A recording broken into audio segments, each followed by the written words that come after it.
call Mr. Martin Muller. Alas Concordia, Boyle Molescula Goyle fi me Crinualan in our Balbeg. Apologies, Deputy Speaker, I was at a meeting of the Economy Committee earlier, so I missed the start of the debate. I want to make 3 quick points to echo some of the sentiments we've heard already today, but to give members some background also on the work that's gone on to date to help refugees through this crisis and the work that some of the great volunteer groups of Belfast have been involved in. It was December of last year that the Reverend Bill Shaw approached the Executive and asked that we would take in some Syrian refugees on the Vulnerable Persons Relocation Scheme. At that time, shamefully, the London Government had taken in only a few hundred people, despite the requests from the United Nations Refugee Agency that they take in many tens of thousands.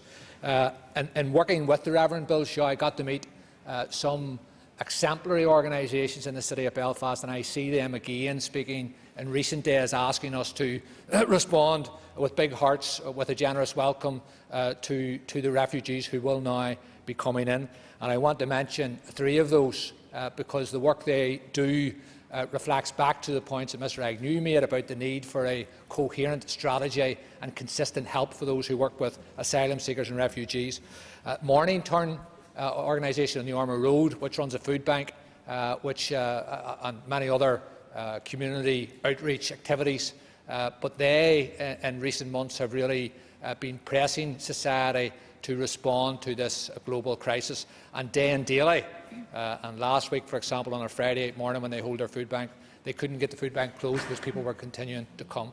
And many of those they help are asylum seekers. I want also to commend our young friend Jasper and the Tier Fund and the work he did and they did visiting camps in Lebanon, refugee camps in Lebanon during the summer, coming back, raising £50,000 from local young people here involved in the faith community and bringing that to try and help the refugee crisis.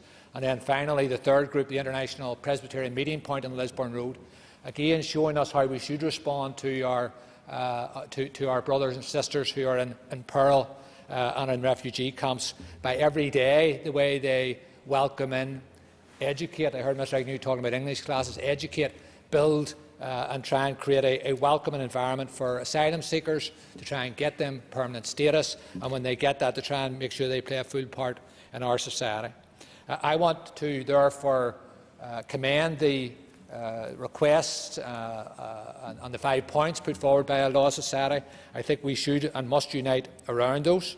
I think it's essential that we echo and mirror the response we've seen from the community out there on all sides and all parties, even though one party isn't here today. All parties and all communities and all sectors of our community want to see refugees giving a welcome which is true to our values as a welcoming people, and which reflects the welcome that we have received, whether Scots-Irish, Ulster Scots or Irish people, when we have travelled the globe.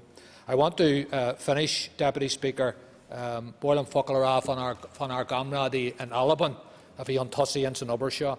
I want to finish by mentioning our friends in the Scottish Parliament and the Scottish Executive, who have always been a little bit ahead of the curve in this, and who first put it up to Mr Cameron when he was refusing to respond to the United Nations Refugee Agency appeal for help, that they managed to get together a scheme to bring in some hundreds onto the Vulnerable Persons Relocation Scheme via London late last year and early this year.